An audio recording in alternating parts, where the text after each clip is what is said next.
Hello दोस्तों, स्वागत है, इस्तकबाल है आपका हमारे YouTube चैनल MI मुशायरा मीडिया में। आज हम लोग जो वीडियो देखने वाले हैं वो 8 जुलाई 2021 को दिल्ली प्रदेश कांग्रेस कार्यालय में एक प्रोग्राम मुनाकिद किया गया, जिसमें जनाब इमरान प्रतापगढ़ी को मदऊ किया गया और इसमें खूब जनाब इमरान प्रतापगढ़ी का स्वागत और इस्तकबाल किया गया। इस्तकबाल के बाद जनाब इमरान प्रतापगढ़ी लोगों से खिताब करते हुए नजर आए और इस खिताब में जनाब इमरान प्रतापगढ़ी सामईन के कुलूब को जीतते हुए नजर आए और खूब वालिहाना अंदाज में जनाब इमरान प्रतापगढ़ी के इस्तकबाल के साथ साथ बेहतरीन बातें की। उस बात के अंदर जनाब इमरान प्रतापगढ़ी कांग्रेस पार्टी की तारीख को बताते हुए नजर आए और इसमें यह भी बताया कि कांग्रेस ही पार्टी है जो अकलियतों और तमाम समाज को लेकर चले और तमाम समाज के नेता को आगे बढ़ाए। तो चलिए दोस्तों, हम लोग उस वीडियो को देख लें। दायरे में सिमट के आया है, सिमट के आया है, सिमट के आया है, हर रिवायत से हट के आया है। दायरे में सिमट के आया है, हर रिवायत से हट के आया है। आंधियों को जरा खबर कर दो, शेर वापस क्या कहने, बहुत खूब। और जैसे अनिल भाई ने भी आपसे कहा, इमरान प्रतापगढ़ी साहब को तभी मैं बुलाऊंगा जब ये तालियों की गूंज यहाँ से और उस संगी केजरीवाल के ऑफिस तक पहुंचे, वो तालियां हो जाएंगी और बहुत खूब चाहिए जाएगी। जब भी आईन को बर्बाद किया जाएगा, जब भी देश के संविधान को कुचला जाएगा, तो पहली चोट जो पड़ेगी वो हम पर, आप पर पड़ेगी। बेशक इस बात को अपने दिमाग में भी बिठा लीजिए और दिल में बिठा लीजिए। बहुत सारे लोग आपके बीच में घूम घूम के कहते हैं कि कब तक हम जमहूरियत का बोझ ढोएंगे। अकलियत के साथियों से ये कहा जाता है कि कब तक हम जमहूरियत का बोझ ढोएंगे। अरे बोझ ढोना तो उसी के नसीब में आता है जिसके कंधे मजबूत होते हैं। हमारे कंधे क्या जज्बा, हिंदुस्तान के आईन को भी अपने कंधों का सहारा दे करके उसे बुलंद रखेंगे, उसे आगे लेकर के जाएंगे। मैं जानता हूँ भीड़ बहुत है, गर्मी बहुत है, मैं भी पसीने पसीने हूँ, आप भी पसीने पसीने हैं, लेकिन किसी का एक शेर है कि नया पाने की चाहत में पुराना छूट जाता है। अरे हसन भाई आप इधर आइए, आइए आइए आइए, आप इधर आइए, अरे इधर आइए, मेरी वाली कुर्सी खाली है, आप आइए आइए, आने दीजिए भाई, आने दीजिए भाई।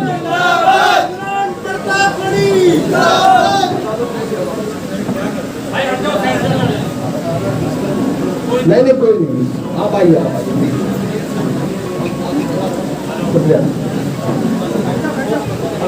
हमारे बीच में हसन साहब आए हैं, एक बार जोरदार ताली बजा करके आप उनका स्वागत करें और उन्हें दिखाया जाए। मैंने आपसे कहा ना कि आप बहुत गर्मी में यहाँ मौजूद हैं, मैं भी पसीने पसीने हूँ, आप भी पसीने पसीने हैं, लेकिन किसी का शेर है कि नया पाने की चाहत में पुराना छूट जाता है। तुझे अपनाऊं तो मुझसे जमाना रूठ जाता है। मोहब्बत पढ़ने लिखने में बहुत आसान है, लेकिन मोहब्बत को निभाने में पसीना छूट जाता है। बेशक पसीना फरमाया है आपने। बहेगा, लेकिन ऐ कांग्रेस के लोगों, ऐ इस मुल्क को सींचने वाले अपने पसीने से जियालों, यहाँ महिला कांग्रेस की भी तमाम सदस्य यहाँ पे मौजूद हैं। यहाँ तमाम बुजुर्ग ऐसे हैं मैं जिनके लिए बेटे की तरह हूँ, मेरी उम्र शायद बहुत कम है।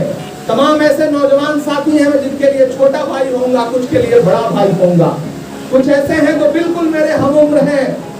कहने के लिए बड़ा मुश्किल वक्त है। किसी ने मुझसे कहा कि इमरान साहब आपकी ताजपोशी ऐसे वक्त हुई है जब बड़ा कांग्रेस बड़े मुश्किल दौर से गुजर रही है, तो मैंने कहा मुश्किल दौर ही काम करने का जुनून भी देता है। क्या कहने हैं। यकीनन ये मुश्किल वक्त है। कांग्रेस, दिल्ली कांग्रेस के साथियों से भी मैं कह रहा हूँ कि हाँ ये मुश्किल वक्त है, लेकिन इस मुश्किल वक्त में आपको बहुत कम कर गुजरना है। यहाँ चौहान बांगर के पार्षद बैठे हैं, जुबैर चौधरी साहब, बहुत मुश्किल वक्त था। मुख्यमंत्री आया, उप मुख्यमंत्री आया, चुप मुख्यमंत्री आया, सारे मंत्री वहां पे मौजूद थे, कुछ विधायकों ने तिजोरियां खोल ली थी वहां पर एक पार्षदी जीतने के लिए, लेकिन उस मुश्किल वक्त में जब कांग्रेस एकजुट हुई तो आपने वो जीत दिलाई है जो ऐतिहासिक है, तारीखी है। बेशक जिंदाबाद। ऐसे ही एहसास आपको जगाना है। जब हमें हिंदुस्तान मिला था, जब पंडित जवाहरलाल नेहरू जी को हिंदुस्तान मिला था, तो कोई आसान नहीं था, थाली में सजा के प्रधानमंत्री का पद नहीं मिल गया था, कहां से निकाल करके हिंदुस्तान को लाना था। जब भी आप ये सोचा करें कि आपकी मुश्किलें बहुत बड़ी हैं, तब याद किया करिए, तसव्वुर किया करिए, सोचा करिए कि 1947 में जब हिंदुस्तान फिरंगियों के हाथ से हमें मिला था तो कितना मुश्किल था, कितना मुश्किल सही बात था। और उस हिंदुस्तान को कांग्रेस के साथियों ने, कांग्रेस के सिपाहियों ने यहाँ ला करके खड़ा कर दिया कि पिछले 7 साल से नरेंद्र मोदी बेचता जा रहा है, लेकिन चीजें खत्म नहीं हो रही हैं। ये कांग्रेस की देन है, कांग्रेस की वजह से है। ये जमीन तब भी निगल लेने पर आमादा थी। 1947 को तसव्वुर करिए, ये जमीन तब भी निगल लेने पर आमादा थी। पांव जब टूटती शाखों से उतारे हमने, इन मकानों को खबर है न मकीनों को खबर, उन दिनों की जो खलाओं में गुजारे हमने। हम कांग्रेस के लोग हैं, हमने देखा है, हमारे पुरखों ने खून पसीने से हिंदुस्तान को सींचा है। आज कोई ऐरा गैरा आएगा और कहेगा हिंदुस्तान छोड़ दो तो बताओ, भूत घर से मकान छोड़ दे, नहीं, वो चाहते हैं कि हिंदुस्तान छोड़ दे, हम बताओ मकान छोड़ दे, ऐसा नहीं हो सकता है। हम लड़ेंगे क्योंकि हम कांग्रेस के लोग हैं। इन मकानों को खबर है न मकीनों को खबर, उन दिनों की जो खलाओं में गुजारे हमने। हाथ ढलते गए सांचों में तो थकते कैसे, कांग्रेस के सिपाहियों, हाथ ढलते गए सांचे में तो थकते कैसे। नक्श के बाद नए नक्श निखारे हमने कि ये दीवार बुलंद और बुलंद और बुलंद, हिंदुस्तान की ये जो अजीम दीवार है कि ये दीवार बुलंद और बुलंद और बुलंद, दामोदर और जरा और सवारे हमने। आंधियां तोड़ लिया करती थी शम्मों की लवें, आंधियां तोड़ लिया करती थी शम्मों की लवें, जल दिए इसलिए बिजली के सितारे हमने, जल दिए इसलिए बिजली के सितारे हमने। आज की रात बहुत गर्म हवा चलती है, आज की रात न फुटपाथ पे नींद आएगी। सब उठे, मैं भी उठूं, तुम भी उठो, तुम भी उठो, कोई खिड़की इसी दीवार में खुल जाएगी। कांग्रेस के साथियों, क्या जज्बा है इमरान साहब का, अल्लाह सलामत बात करामत रखे, इनको और कामयाबी दे जिंदगी में। क्या कहते हैं, समाज और अकलियतों के लिए कुछ काम करके दिखा सके। जब अब ये कोई कहे कि कांग्रेस ने क्या दिया, कांग्रेस ने आपको क्या दिया, यहाँ तमाम साथी बैठे हुए हैं, सिख भाई बैठे हैं, सरदार भाई बैठे हैं, यहाँ पर ईसाई भाई बैठे हैं, यहाँ पर मुसलमान भाई बैठे हैं, जैन भाई बैठे हैं। लोग कहते हैं कि कांग्रेस ने अक़लियतों को क्या दिया। आजकल नए नए शिगुफे छोड़े जा रहे हैं, कुछ कह रहे हैं कि हम मुख्यमंत्री उप मुख्यमंत्री बनवाने के लिए आए हैं, तो हम ये बनवाने के लिए आए हैं, हम हिस्सेदारी लेने के लिए आए हैं। अरे वो कांग्रेस पार्टी ही थी जिसने डॉक्टर जाकिर हुसैन को इस देश का राष्ट्रपति बनाया, वो कांग्रेस ही थी जिसने फखरुद्दीन अली अहमद साहब को इस देश का राष्ट्रपति बनाया, वो कांग्रेस ही थी जिसने मौलाना आजाद साहब को इस देश का पहला शिक्षा मंत्री बनाया, वो कांग्रेस ही थी जिसने रफी अहमद किदवई साहब को इस देश का खाद्य मंत्री बनवाया, वो कांग्रेस ही थी जिसने सैयदा अनवरा तैमूर को असम का मुख्यमंत्री बनाया, वो कांग्रेस ही थी जिसने अब्दुल रहमान अब्दुल्ले को महाराष्ट्र का मुख्यमंत्री बनाया, वो कांग्रेस ही थी जिसने ए.के. एंटोनी साहब को इस देश का रक्षा मंत्री बनाया, वो कांग्रेस ही थी, वो कांग्रेस ही थी जिसने सलमान खुर्शीद साहब को इस देश का कानून मंत्री और विदेश मंत्री बनाया, वो कांग्रेस ही थी जिसने गुलाम नबी आजाद साहब को इस देश का स्वास्थ्य मंत्री बनाया, वो कांग्रेस ही थी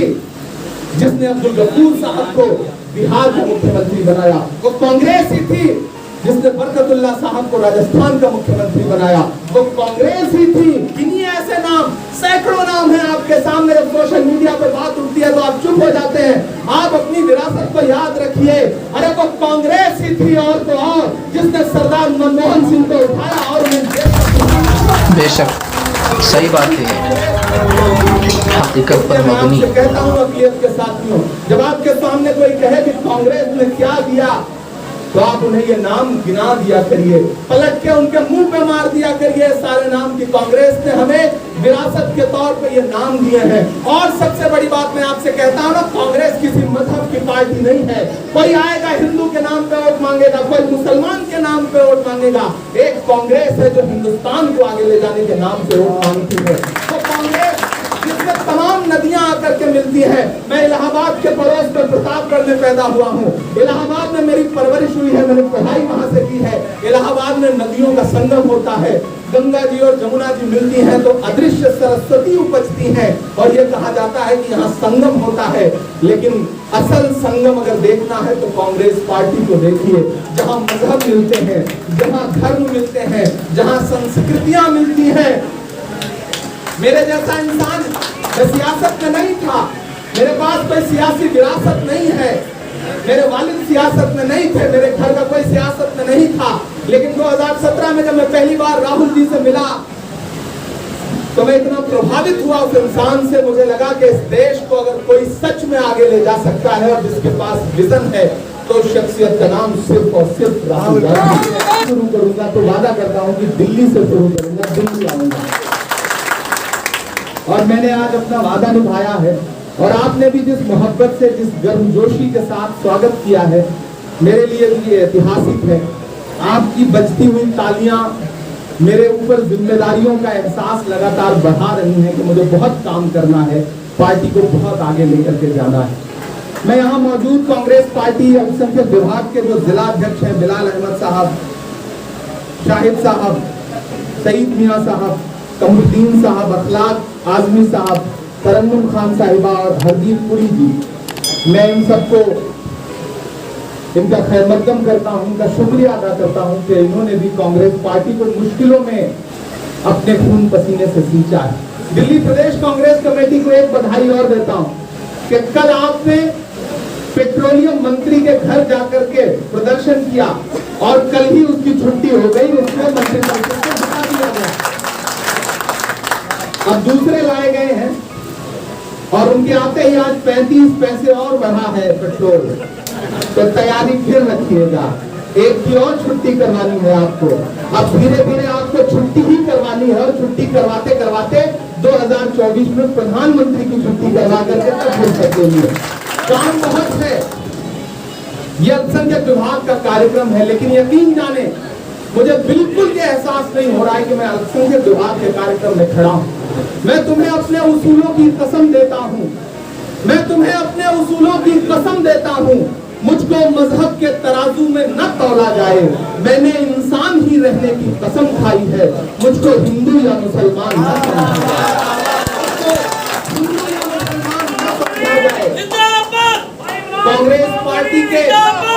कांग्रेस पार्टी के तमाम ऐसे चेहरे जिंदाबाद। मैंने शुरू में कहा कि जो बुनियाद का पत्थर है, बीच में ऐसी दुश्वारी आई कि दिल्ली कांग्रेस में सत्ता आपके हाथ से चली गई, कहने को आप बिल्कुल शून्य पर आ गए, लेकिन होके मायूस ना आंगन से उठाड़ो पौधे, धूप बरसी है तो बारिश भी यहीं पर होगी। यहाँ तो सैकड़ों हजारों की तादाद में लोग हैं।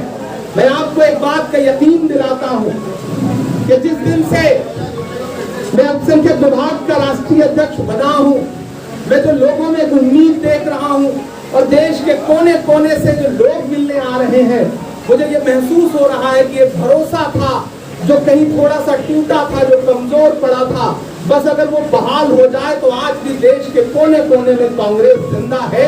बिना कांग्रेस के देश को आगे नहीं बढ़ाया जा सकता, ये बात देश मान रहा है।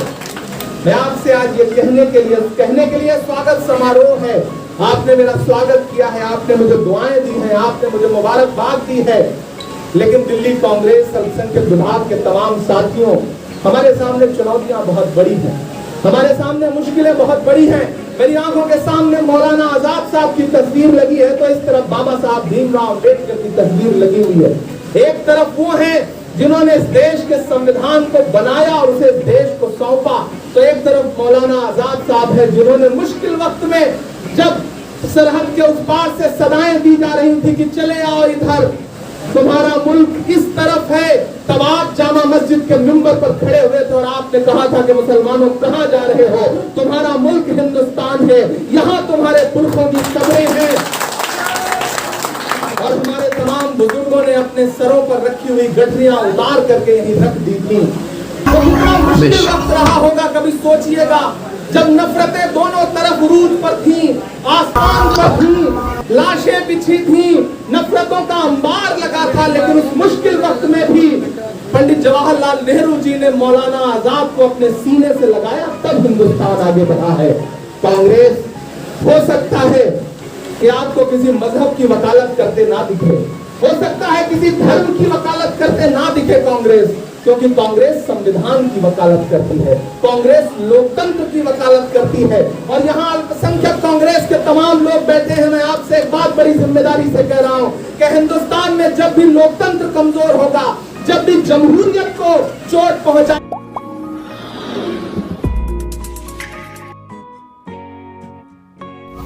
दोस्तों, जनाब इमरान प्रतापगढ़ी साहब की बात को सुनकर ऐसा लगता है कि शायर मुहतरम को तारीख से काफ़ी गहरी ताल्लुक़ है और तारीख पर काफ़ी अबूर है। और जनाब इमरान प्रतापगढ़ी साहब की गुफ्तगू और भाषण बयान को सुनकर ऐसा लगता है कि ऐसा अंदाज है कि लोग सुनने पर मजबूर हो जाते हैं और सुनकर लोग इमरान साहब की तरफ खुद को खींचने पर मजबूर हो जाते हैं, या यूं कह लीजिए कि जनाब इमरान प्रतापगढ़ी साहब लोगों को अपनी तरफ माइल कर लेते हैं और अपनी तरफ खींच लेते हैं। ये तरीका, ये हौसला और ये सलीका अल्लाह तबारक व तआला हर किसी को अता नहीं करता है। वो शायर मुहतरम जनाब इमरान प्रतापगढ़ी साहब है, ऐसे नेता है कि जिनको अल्लाह ताला ने खूब इल्म से और तजर्बा से नवाजा है। दोस्तों, आपको ये जनाब इमरान प्रतापगढ़ी साहब का इंटरव्यू कैसा लगा हमें कमेंट बॉक्स में जरूर बताइए और हमारे चैनल को सब्सक्राइब कर दीजिए, क्योंकि मैं हमेशा इस चैनल पर जनाब इमरान प्रतापगढ़ी साहब से जुड़ी हुई खबरें, वीडियोस और नज़म को अपलोड करता रहता हूं। फिर मिलते हैं जनाब इमरान प्रतापगढ़ी साहब के किसी खास और अहम वीडियो के साथ। जब तक के लिए खुदा हाफिज।